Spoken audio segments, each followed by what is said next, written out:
देखिए, पाकिस्तान जो है ना वो इंटरनेशनल सुप्रिया श्रीनेत है, जो बुरी तरह से इलेक्शन हारने के बाद सेलिब्रेशन वाला वीडियो अपना डालते हैं सोशल मीडिया पे। 11 बेसिस खोने के बाद, 9 आतंकी हेडक्वार्टर खोने के बाद आसिम मुनीर को फोन करके इन्फॉर्म किया कि आसिम मुनीर को प्रमोशन दिया जाएगा और आसिम मुनीर को नया पाकिस्तान आर्म फोर्सेस का फील्ड मार्शल बना दिया जाएगा। ये देख के मुझे वो बात याद आती है जब अर्जुन कपूर ने ऑडियंस को डेयर किया था कि आप मेरी मूवीज को बॉयकॉट करके दिखाओ, और ये उन्होंने बोला था 5 फ्लॉप मूवीज इन अ रो बनाने के बाद। या फिर उनकी क्रिकेट टीम जो 5 साल से लगातार हर एक टूर्नामेंट हारती आ रही है, लेकिन फिर भी बोलती है कि भैया या तो विन है या लन है। भैया विन होता कब है? लन तो लगा हुआ है। तो एक समय पे जब पाकिस्तान अपनी हार का इतना जश्न मना रहे हैं पिछले पूरे हफ्ते से, ऑपरेशन सिंदूर ने देखिए एक चीज तो डिसाइसिवली प्रूव कर दी है, which is India's military advantage over Pakistan. Operation Sindoor ने एक और चीज प्रूव की है, which is the success of India made technology. खासकर जब इस टेक्नोलॉजी को दुनिया की सेकंड स्ट्रॉन्गेस्ट कंट्री यानी चाइना की मिलिट्री टेक्नोलॉजी से कंपेयर किया जाता है, तब जो कि इस कॉन्फ्लिक्ट में किया गया था। इंडिया ने पाकिस्तानी टारगेट्स को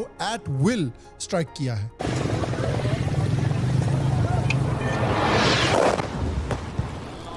खाली के वाली भाई, हाँ देखना वाम कैसे आ रही है वहां से।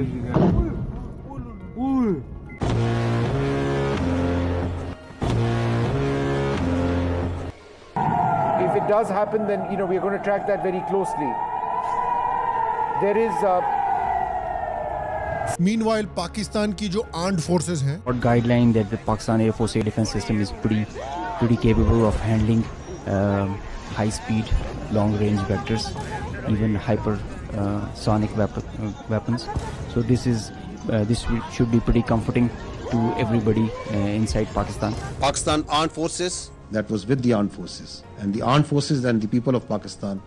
घबराने की जरूरत नहीं है। आपकी armed forces are fully alert. जिन्होंने चाइनीज मिलिट्री टेक्नोलॉजी का इस्तेमाल किया था, वो ना ही डिटेक्ट कर पाए इंडियन अटैक्स को, ना ही प्रिवेंट कर पाए इंडियन अटैक्स को। पाकिस्तानियों को फाइनली रियलाइज हो रहा है कि मेड इन चाइना का मतलब क्या होता है। तो पिछले कुछ सालों में ये इंडिया की एक बहुत बड़ी सक्सेस स्टोरी रही है, एंड आई बिलीव कि इंडिया को इस सक्सेस पर डबल डाउन करना चाहिए और काफी हेविली अपनी ग्रोइंग मिलिट्री इंडस्ट्री में इन्वेस्ट करना चाहिए। तो आइए इस सक्सेस स्टोरी के बारे में आज बात करते हैं।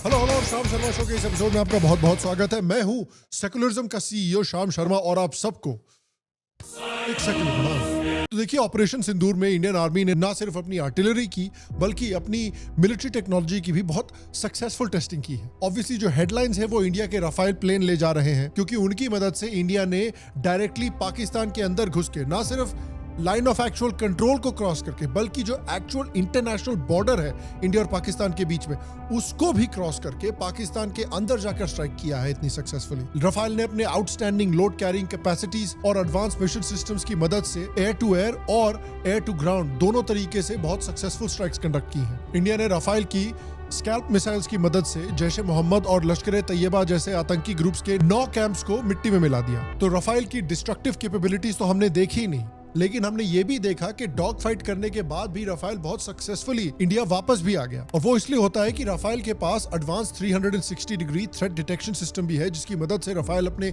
सेफ्टी भी एकदम इजीली कर सकता है। बेसिकली हर एक एयर फाइटिंग एस्पेक्ट में जो इंडिया का राफेल रहा है, वो पाकिस्तान एयरफोर्स से एक स्टेप आगे रहा है। इसी वजह से 2016 में इंडियन गवर्नमेंट ने इस एलीट फ्रेंच वेपन के लेटेस्ट मॉडल को अपनी आर्टिलरी में ऐड करने के लिए 36 राफेल का डील साइन किया था। तब ऑपोजिशन ने बहुत चिल्ला चिखी की थी, बहुत क्रिटिसाइज किया था, लेकिन आज वो जो डिसीजन है वो पूरी तरह से विंडिकेट हो गया है। और देखिए, आप अगर एक बिजनेस ओनर हैं और आप अपने बिजनेस को पाकिस्तानी एयर डिफेंस सिस्टम के स्टेटस से ले जाकर इंडियन एयर डिफेंस सिस्टम जैसे एडवांस बनाना चाहते हैं, तो मैं आपको उडू के बारे में बताना चाहता हूं। इसे आप एक वन मैन आर्मी भी बोल सकते हैं। इसकी हेल्प से वर्क मैनेज करना बहुत आसान हो जाता है। जैसे आयरन मैन के पास जावेद था, जो कि था एक रिलायबल हेल्पिंग हैंड, उसी तरह उडू भी काम करता है। ये एक ERP सॉफ्टवेयर है, यानी एंटरप्राइज रिसोर्स प्लानिंग सिस्टम। मतलब अगर आप कोई बिजनेस ओनर हो और हर डिपार्टमेंट के लिए अलग अलग प्लेटफॉर्म्स अफोर्ड नहीं कर सकते और बिजनेस को इजीली मैनेज करना चाहते हैं, तो उडू आपके लिए परफेक्ट है। चाहे आपको वेबसाइट क्रिएट करनी हो या वेबसाइट मैनेज करनी हो, या इसका ई-कॉमर्स ऐप जिसपे आप अपना ई-कॉमर्स स्टोर मिनट्स में बनाकर रन कर सकते हैं। जैसे उडू के साइन एप्लीकेशन में आप ऑनलाइन कॉन्ट्रैक्ट्स और डॉक्यूमेंट्स ऑफिशियली साइन करके रिकॉर्ड कर सकते हैं। मैं खुद उडू की प्रोजेक्ट ऐप यूज करता हूं, इससे मुझे पर्सनली बहुत हेल्प मिली है। हर टास्क की प्रोग्रेस ट्रैक करने में और टीम को काम असाइन करने में भी बहुत आसानी हुई है। Everything can be done in just a few clicks. Invoices digitally बनाने हो और ऑनलाइन पेमेंट्स रिसीव करने हो, या फिर चाहे आपका मैन्युफैक्चरिंग बिजनेस हो या आपको एचआर ऑपरेशंस मैनेज करने हो, ऐसे ही उडू के और भी 45 प्लस एप्स हैं जो ओवरऑल बिजनेस ग्रोथ में आपकी हेल्प करने के लिए ही डिजाइन किए गए हैं। All of this can be done under one hood and that hood is उडू। उडू का कोई भी एक एप्लीकेशन फ्री ऑफ कॉस्ट है हमेशा के लिए, वो भी अनलिमिटेड सपोर्ट और होस्टिंग के साथ। और बाकी सारे एप्स अगर आपको ट्राई करने हैं तो 15 दिन का फ्री ट्रायल है जिसको आप यूज कर सकते हैं, जिसमें आप और भी कई apps free of cost use कर सकते हैं। बाकी पेड प्लान्स भी हैं जिसमें आप 580 रुपीस के सब्सक्रिप्शन लेके सारे एप्स को यूज करके एक्सप्लोर कर सकते हैं। इससे ये तो समझ आता है कि अननेसेसरी कॉम्प्लिकेशंस और अनवांटेड एक्सपेंसेस को उडू कैसे रिमूव करता है, जिससे आपका बिजनेस स्मूथली रन हो, because this is the future of business. CEO secularism बनने की जर्नी ऐसे ही थोड़ी पॉसिबल हुई हमारी। So the link is in the description, check it out, it is a very very very useful system. And now back to the video. तो देखिए, Rafale के बारे में तो हमने बात कर ली, but let's really talk about the star of the show, that is India में डेवलप मेड इन इंडिया जो वेपन सिस्टम्स थे भारत के। क्योंकि रात के 2 बजे जब आप नींद में थे तब पाकिस्तान ने धावा बोला भारत में, जहां पर उन्होंने 1000 से ज्यादा ड्रोन्स भेजे। Turkish Bayraktar drones, Chinese CH-4 drones, Wing Loong 2, and these drones are not a joke. Capabilities की अगर बात करें तो जो टर्किश TB2 ड्रोन्स हैं वो लगातार 24 घंटे से ज्यादा उड़ सकते हैं, 120 to 220 किलोमीटर पर आवर की स्पीड से क्रूज कर सकते हैं और अपने विंग्स के नीचे 4 स्मार्ट माइक्रो बॉम्ब्स ले जा सकते हैं। इसका असली पावर रहता है लगातार हवा में रहना और सर्जिकल स्ट्राइक बिल्कुल प्रिसिजन के साथ करना। इनफैक्ट जब आर्मीनिया और अजरबैजान के बीच में नगोर्नो काराबाख कॉन्फ्लिक्ट हुई थी 2020 में, उसमें अजरबैजान ने टर्किश TB2 ड्रोन्स का बहुत जबरदस्त इस्तेमाल किया था। ओपन सोर्स रिपोर्ट्स के मुताबिक TB2 ने 185 आर्मीनियन टैंक्स और 26 एयर डिफेंस सिस्टम्स को उड़ा दिया था। बताइए, सिर्फ ड्रोन से। और उसके बाद आता है चाइनीज ड्रोन्स भी, जिसके सबसे पॉपुलर मॉडल्स हैं CAIG विंग लूंग सीरीज और CASC CH-4 रेनबो सीरीज। ये दोनों ड्रोन्स अक्सर टर्किश TB2 या अमेरिकन प्रेडेटर रीपर ड्रोन्स के मेड इन चाइना वर्जन के रूप में देखे जाते हैं। तो प्लान सिंपल था कि ओवरवेल्म करना है इंडियन डिफेंस सिस्टम्स को बाय सेंडिंग नियरली 1000 ड्रोन्स। जल्दी से स्ट्राइक करो, फास्ट स्ट्राइक करो और इंडिया के डिफेंस सिस्टम्स को बेसिकली ओवरवेल्म कर दो। तो इंडिया ने क्या किया? देखिए, इंडिया सालों से एक इसी तरह की इवेंचुअलिटी के लिए एक multi layered air defence system develop कर रहा है, जिसमें S-400 जो कि हाई ऑल्टीट्यूड फाइटर्स और बैलिस्टिक मिसाइल्स के लिए एक मिसाइल डिफेंस सिस्टम है, बराक 8 जो एक क्रूज मिसाइल्स के लिए मीडियम रेंज वाला मिसाइल डिफेंस सिस्टम है। लेकिन हमारा आज का वीडियो है ऑपरेशन सिंदूर के असली हीरो की, विच इज आकाश, जो भारत का खुद का बनाया हुआ medium range surface to air missile defence system है। जब भी ड्रोन भेजे जा रहे थे पाकिस्तान की तरफ से, सबसे पहले नाम आ रहा था आकाश मिसाइल्स का। तो इस सिस्टम को स्पेसिफिकली डिजाइन किया गया है वल्नरेबल एरियाज और स्ट्रेटेजिक पॉइंट्स को डिफेंड करने के लिए, यानी सिटीज, आर्मी बेसेस और ट्रूप्स को डिफेंड करने के लिए। ये सिस्टम मोबाइल भी है, फास्ट भी है और इसका रेंज है लगभग 25 to 30 किलोमीटर और ऑल्टीट्यूड कवरेज 100 मीटर से लेके 18 to 20 किलोमीटर तक है। तो दुश्मन के फाइटर जेट्स हो, हेलीकॉप्टर्स हो, क्रूज मिसाइल्स हो या ड्रोन्स हो, आकाश सबको लाइन पर ले आता है। इसमें लगा है Rajendra 3D phased array radar, जो 64 टारगेट्स ट्रैक कर सकता है और एक साथ 12 मिसाइल्स फायर कर सकता है, यानी एक आकाश बैटरी 10 से 12 टारगेट्स को एक ही वक्त में उड़ा सकती है। और परफॉर्मेंस DRDO के हिसाब से इसका किल प्रोबेबिलिटी है 88 to 98%, मतलब अगर टारगेट नजर आ गया तो बचने का बहुत ही छोटा चांस है। And Akash is fitted with ECCM tech, जो इलेक्ट्रॉनिक जैमिंग को फेल कर देता है। तो आकाश ने रात में 50 से ज्यादा पाकिस्तानी ड्रोन के स्वॉर्म्स उड़ते उड़ते ही गिरा दिए थे। और फिर आता है 9 to 10 मई का बहुत इंपॉर्टेंट टाइम। पाकिस्तान ने सोचा था चलो कॉम्बो अटैक करते हैं, मिसाइल्स के साथ कुछ और फास्ट कामिकाजी ड्रोन्स भी भेजे जाएंगे। लेकिन इंडिया की एडवांस्ड मिसाइल डिफेंस सिस्टम ने मिसाइल्स को हवा में ही रोक लिया। लो फ्लाइंग ड्रोन्स को आकाश ने और हमारे L-70 एंटी एयरक्राफ्ट गन्स ने उड़ा दिया। कुछ ड्रोन्स को तो इलेक्ट्रिक काउंटर मेजर्स से मिड एयर में ही क्रैश करवा दिया। और इसका रिजल्ट ये हुआ कि पाकिस्तान का एक भी ड्रोन अपने टारगेट को ठीक तरह से हिट नहीं कर पाया। उसके बाद मेक इन इंडिया का एक और प्राउड मोमेंट आता है, जब हमारे खुद के स्वॉर्म ड्रोन्स और सुइसाइड ड्रोन्स हम पाकिस्तान के ऊपर लॉन्च करते हैं, जैसे नागास्त्र 1। नागास्त्र 1 DRDO ने बनाया है इंडियन आर्मी के लिए, और ये कोई नॉर्मल ड्रोन नहीं है, ये है एक लॉइटरिंग म्यूनिशन, यानी आत्मनिर्भर सुसाइड बॉम्ब इन ड्रोन फॉर्म। ये साले हमारे यहाँ फिदाइन भेजते हैं, हमने मेटल फिदाइन उनकी तरफ भेज दिए। ये ड्रोन बनाया गया है प्रिसिजन स्ट्राइक्स के लिए, चाहे आतंकी हाइड आउट हो, एनिमी बंकर हो या मूविंग टारगेट हो, जहां छुपा है वहां टपका देंगे। और ऑपरेशन सिंदूर के टाइम नागास्त्र 1 ने पाकिस्तान के drone launch pads, communication bunkers और एक मिनी रेडार यूनिट को भी स्ट्राइक किया था। उसके साथ साथ आता है भार्गवास्त्र, जो एक देसी बनाया गया माइक्रो मिसाइल सिस्टम है, जो low level surface to air missiles यानी जमीन से हवा में मार करने वाला मिसाइल है। इसका काम है एनिमी के ड्रोन स्वॉर्म्स को एक साथ ही उड़ा देना। ये सिस्टम बेसिकली 2 पार्ट्स में काम करता है। एक पार्ट में होते हैं अनगाइडेड रॉकेट जो एकदम सैचुरेशन स्ट्राइक करते हैं, और दूसरे पार्ट में होते हैं गाइडेड मिसाइल्स जो पिन पॉइंट एक्यूरेसी से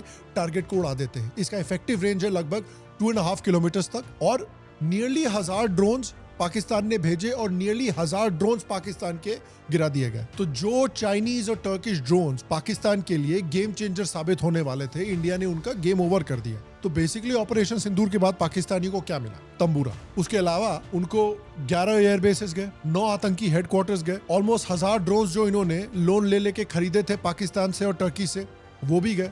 अब इनको IMF से 5-6 बिलियन का और लोन लेना पड़ेगा अपने बेसिस को रिबिल्ड करने के लिए और अपने ड्रोन और मिसाइल सिस्टम्स को दोबारा डेवलप करने के लिए। बट जो एक बहुत इंटरेस्टिंग बात रही है ऑपरेशन सिंदूर के बारे में, जिसके बारे में इनफ बातें नहीं चल रही हैं, कि how well Indian military technology ने so called cutting edge Chinese military technology के साथ compete किया है। क्योंकि चाइना की जो एयर डिफेंस सिस्टम है, जिसको ये लोग ग्रेट वॉल ऑफ चाइना बोलते हैं, जैसे LY-80 और HQ-9 रेडार्स, माना जाता है कि ये दुनिया के सबसे cutting edge air defence technology है जो चाइना ने पाकिस्तान को दी थी। पर रियलिटी में ये साला पालिका बाजार से खरीदे हुए ब्लूटूथ स्पीकर से भी ज्यादा खराब निकला। इंडियन राफेल जेट्स ने स्कैल्प क्रूज मिसाइल्स और हैमर स्मार्ट बॉम्ब्स के साथ प्रिसिजन स्ट्राइक्स किए हैं। ये लो RCS वेपन्स है, यानी रेडार पे बहुत मुश्किल से दिखते हैं, और पाकिस्तान के रेडार्स कुछ नहीं कर पाए, ना डिटेक्ट कर पाए ना रिएक्ट कर पाए।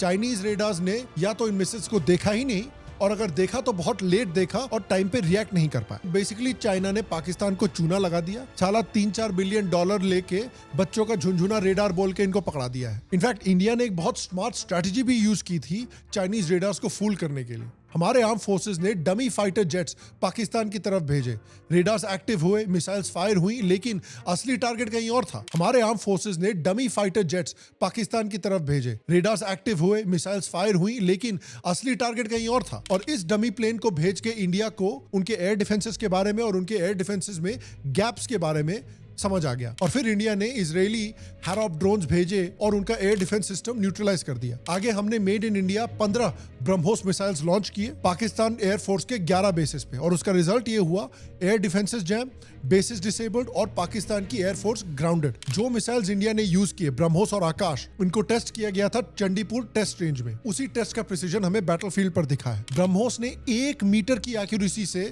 स्ट्राइक्स की है पाकिस्तान में, और आकाश मिसाइल्स को जो पहले एयर डिफेंस के लिए यूज किया गया था, उनको कन्वर्ट किया गया सरफेस टू सरफेस स्ट्राइक्स के लिए फिर। और सबसे बड़ी हिट रही थी भोलारी एयरबेस पे, जो कि बिल्कुल इस्लामाबाद के बगल में है। वहीं पे था पाकिस्तान का AWACS सिस्टम, यानी airborne warning and control system, जो उनकी हवाई सर्वेलेंस का बेसिकली ब्रेन होता है। तो ब्रह्मोस मिसाइल ने इस AWACS सिस्टम पे डायरेक्ट स्ट्राइक किया और उसको डिस्ट्रॉय कर दिया। In fact Pakistani air marshal Masood Akhtar खुद मान रहा था कि भैया हमारा सिस्टम इन्होंने डिस्ट्रॉय कर दिया है, हमारी सर्वेलेंस खत्म हो गई थी, and the Pakistani air force was basically blind. तो ऑपरेशन सिंदूर ने इंडियन टेक डेवलपमेंट की जो सुपीरियरिटी है और जो उसकी स्ट्रेंथ है, वो ग्लोबल लेवल पे एक प्रूफ किया है, पूरी दुनिया के सामने रखा है। ऑपरेशनल से लेके डिफेंस तक इंडियन आर्म फोर्सेस के हर एक प्लानिंग और एग्जीक्यूशन में इंडियन टेक्नोलॉजी ने इंडियन आर्मी को पाकिस्तानी से एक डोमिनेंट हैंड प्रोवाइड करने में बहुत मदद की है। जिस समय पे पाकिस्तानी साले पावर पॉइंट प्रेजेंटेशन बना रहे थे, आर्म्ड फोर्सेस और सेंटर ऑफ ग्रेविटी की बातें कर रहे थे, लेकिन सालों ने एक शर्ड ऑफ एविडेंस प्रोवाइड नहीं किया कि क्या डैमेज पाकिस्तानियों ने इंडिया को कॉज किया है। उसके कंपैरिजन में इंडिया ने देखिए क्या किया। इंडिया के इसरो के कार्टोसाइट सैटेलाइट्स ने इंडियन आर्मी के ऑपरेशनल प्लानिंग के लिए high resolution optical imagery provide की। दुश्मनों के हर एक एसेट को इसरो के रेडार इमेजिंग सैटेलाइट सिस्टम ने सक्सेसफुली ट्रैक किया, और इसरो के GSAT और नाविक कम्युनिकेशंस और नेविगेशन सिस्टम्स ने इंडियन आर्मी, नेवी और एयरफोर्स के कम्युनिकेशन को फैसिलिटेट किया है। और यही रीजन है कि हमारे तीनों आर्म फोर्सेस के बीच में इतना अच्छा कोऑर्डिनेशन भी बन पाया है। और इंडियन आर्मी ने ऑपरेशन सिंदूर के पहले स्ट्राइक में ही 9 आतंकी कैंप्स को सिर्फ 23 मिनट में इंडिया के अंदर से ही एक्यूरेट प्रिसिजन स्ट्राइक के साथ गिरा दिया था। And they took picture and video as evidence. साथ में ही डीआरडीओ डेवलप्ड नेत्र MK1A ने भी ऑपरेशन सिंदूर में एक वाइटल रोल प्ले किया है और एनिमी मूवमेंट को फ्लॉलेसली ट्रैक किया है। और इसकी फ्लॉलेस ट्रैकिंग की वजह से ही पाकिस्तान के चाइनीज और टर्किश लॉन्ग रेंज मिसाइल्स को इंटरसेप्ट करने में इंडिया कामयाब हो पाया है। साथ में ही इंडियन आर्मी के Poseidon P-81 naval aviation assets ने कराची के ऊपर भी एक बड़ा थ्रेट बना के रखा हुआ था, जिससे थ्रू आउट ऑपरेशन सिंदूर पाकिस्तान बैकफुट में रहा। और देखिए इस ऑपरेशन सिंदूर में एक तीर से 2 निशाने लगे हैं। पहला तो भाई जो पहलगाम अटैक किया था पाकिस्तान ने, उसका हमने बदला लिया है सूद समेत। दूसरा, कई सारी कंट्रीज से अब इंडियन वेपन्स और टेक्नोलॉजी के ऑर्डर्स आ रहे हैं। In fact Egypt, UAE, Saudi Arabia, Qatar, Oman and Chile, Brazil, Argentina, Venezuela जैसी कंट्रीज ब्रह्मोस मिसाइल्स लेने में इंटरेस्टेड है। वियतनाम 700 मिलियन रुपीस का ब्रह्मोस मिसाइल का डील साइन करने वाला है अपनी नेवल डिफेंस को और स्ट्रॉन्ग बनाने के लिए। मलेशिया भी अपने सुखोई 30 फाइटर जेट्स और केडा क्लास वॉरशिप्स पर ब्रह्मोस लगाने की प्लानिंग कर रहा है। और इसके बाद इंडियन डिफेंस कंपनीज का स्टॉक भी काफी तेजी से बढ़ा है, चाहे भारत डायनामिक्स हो, कोचिन शिपयार्ड हो, BEL हो, GRSC हो, आइडिया फोर्ज हो, मिश्रा धातु निगम हो। इसके बाद चाइनीज झोला छाप कंपनीज की वैल्यू भी थोड़ी गिरी है। China Aerospace, Times Electronics recorded 7% fall, Bright Laser Technologies, North Industries Group और चाइना स्पेस सैट, उनकी भी 5 से 10% स्टॉक प्राइसेस गिरी हैं। एविक चेंगडू एयरक्राफ्ट 9% नीचे गिरी है। ज़ुज़ू होंगडा 6 से 7% नीचे गिरी है। और इसके बाद थैंकफुली इंडिया ने डिसीजन लिया है कि अपनी मिलिट्री टेक्नोलॉजी में हैवी तरह से इन्वेस्ट किया जाएगा। गवर्नमेंट ने 40,000 करोड़ का emergency defence procurement fund approve किया है, जिससे इंडियन आर्मी जल्दी और एफिशिएंट तरीके से जरूरी मिलिट्री हार्डवेयर खरीद सके। गवर्नमेंट ने अदिति स्कीम लॉन्च की है, जिसका फंड 750 करोड़ का है और इसका गोल है क्रिटिकल और स्ट्रेटेजिक डिफेंस टेक में नए इनोवेशंस को सपोर्ट करना। ऊपर से इंडियन डिफेंस बजट 50,000 करोड़ से इंक्रीज किया गया है और अब ये 7 लाख करोड़ से भी ऊपर का बन चुका है बजट। और अब फॉरेन पॉलिसी एक्सपर्ट भी हैं, वो कह रहे हैं कि देखिए बहुत सालों से हमने डिफेंस को बजट का 2% रखा हुआ था, अब देखिए क्योंकि हमको पाकिस्तान और चाइना दोनों से खतरा है, अब इस बजट को बढ़ाने की जरूरत है। अब हमको 2% से 5% जाने की जरूरत है। In this crazy, turbulent, uncertain world, we have to drop this shibboleth of 2% of GDP as a defense budget, and seriously think of a decade of 4 to 5% investment in defense to build up that capacity for this century. When we reach the 6 to 7 to $8 trillion GDP mark, we will have sufficiently high defense spending that could allow us to make it nearly impossible for China. We could deny China the right to be adventurous on the Himalayas. Pretty much what the Chinese did in 2015 to the Americans in South China Sea. And they could really change the map of South China Sea because it was now nearly impossible for the Americans not to have significant consequences if they intervened. And I think we need those area denial capabilities that will prevent the Chinese from acting out in our neighborhood, whether it's the Indian Ocean, whether it's the Himalayas, whether it is even parts of the Western Indian Ocean. In the next 10 years, India would have changed the lives of citizens in India, but in 100 other countries with how they engage with them and their economics and political system. China ने already देखा है कि India क्या कर सकता है सिर्फ 2% spending से। इमेजिन कीजिए कि इंडिया किस तरह की टेक्नोलॉजी डेवलप कर सकता है अगर उन्होंने 5% स्पेंडिंग करनी शुरू कर दी तो। और गवर्नमेंट ऑलरेडी कुछ स्टेप्स ले रही है। सुना है कि भारत सरकार ने भारत फॉर्ज और महिंद्रा डिफेंस जैसे प्राइवेट कंपनीज को कॉन्टैक्ट किया है ताकि जो इंपॉर्टेंट डिफेंस इक्विपमेंट है उसकी प्रोडक्शन को तेजी से स्केल अप किया जा सके। यहाँ अब काम सिर्फ DRDO और HAL तक ही लिमिटेड नहीं है, प्राइवेट प्लेयर्स को भी देश की रक्षा की मिशन में एक्टिवली इन्वॉल्व किया जा रहा है। ऑपरेशन सिंदूर से पहले मिनिस्ट्री ऑफ डिफेंस ने 50 से ज्यादा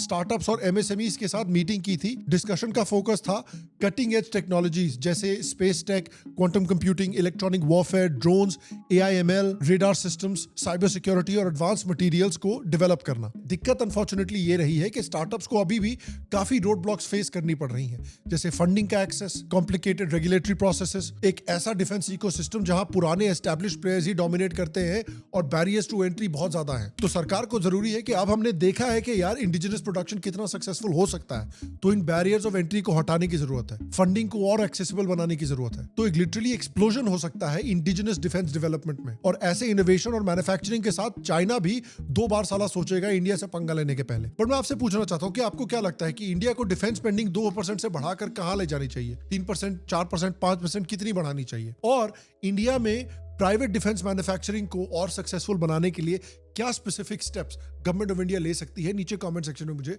जरूर बताएं। बाकी गाइस आपसे अगले एपिसोड में मिला जाएगा, तब तक के लिए स्वस्थ रहे, सुखी रहे, फिर मिलेंगे और आप सबको एक सेकंड प्रणाम और जय हिंद।